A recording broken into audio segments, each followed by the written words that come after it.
Gimana sih caranya ngerjain scammer sampai dia kabur?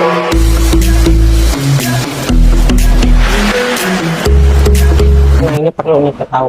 Soalnya ternyata adalah beberapa orang yang masih suka jadi korban ya. Padahal harus hati-hati ya. Langsung saja dimulai ceritanya.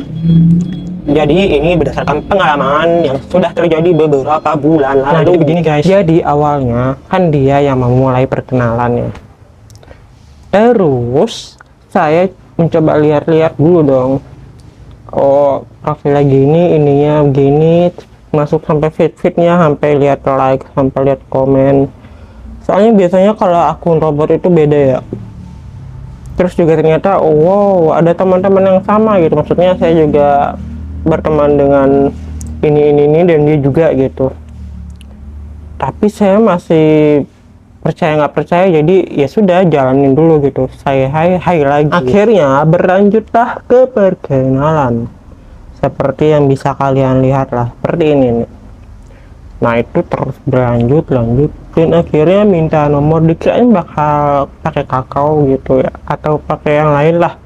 Ternyata pakai WhatsApp. Nah, selanjutnya seperti inilah gambarannya, seperti yang kalian lihat, dan bisa diketahui kira-kira seperti apalah.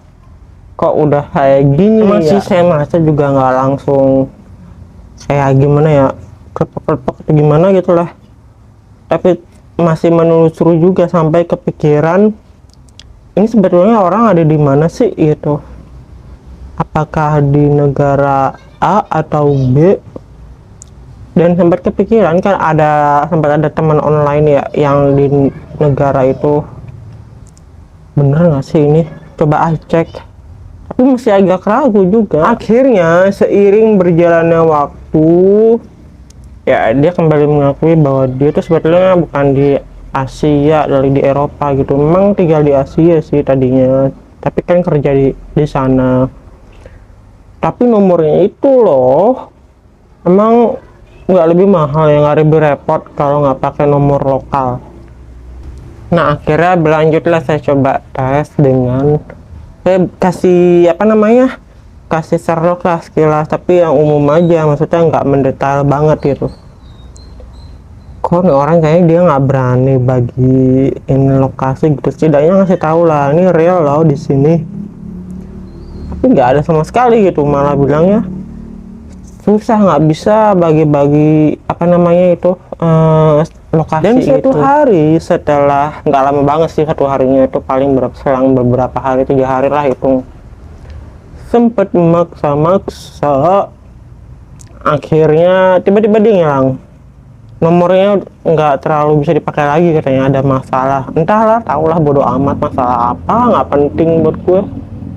Yang penting adalah ya udah, kalau emang ada perlu ya hubungin, kalau nggak ada ya buat. Dan karena permintaan itu ditolak, akhirnya dia memberikan informasi yang lain, mau ngirim sesuatu lah, ini kayak yang di sini. Tapi buat apa sih minta alamat, kan pernah Sherlock ya, buat apa gitu. Nah, ini mulai tambah mikir sih, bukan mulai lagi, tapi emang udah tambah mikir karena penasaran, ingin menelusuri sebetulnya apa. Ya sudahlah, tapi kalau udah sampai minta itu kayaknya enggak deh, maksudnya enggaknya cukup udah ketahuan kayak gimana.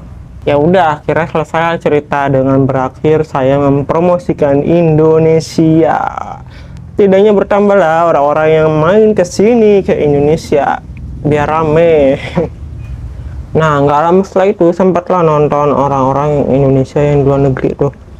Ada yang live kan, terus ada yang tanya-tanya tuh, konsultasi dia, Kak ini gimana, ada orang kenalan, dia katanya di negara ini, terus dia bilang gini lah, dia mau kirim barang lah.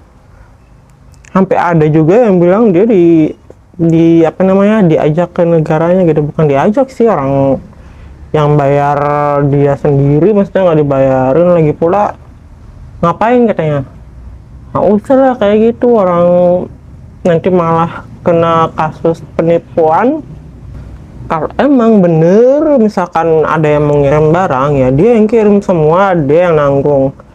Masa kita yang nanggung gitu. Ada sih yang kasus-kasus penipuan gitu ya, jadi bilangnya alasan macem-macem lah, intinya kita harus bayar uang sekian sekian kirim kemana-mana gitu, kan aneh ya.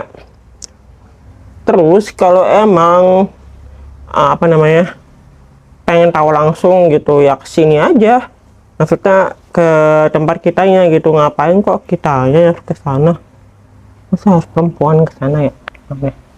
Nah begitulah katanya.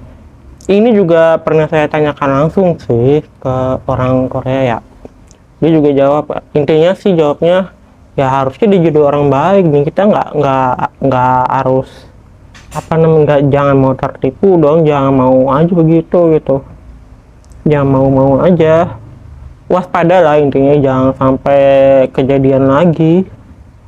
Banyak sih yang kayak itu, maksudnya ada aja kadang orang-orang aneh gitu. Jadi intinya kita harus pinter-pinter, kalau bisa kerjain aja biar dia capek sendiri.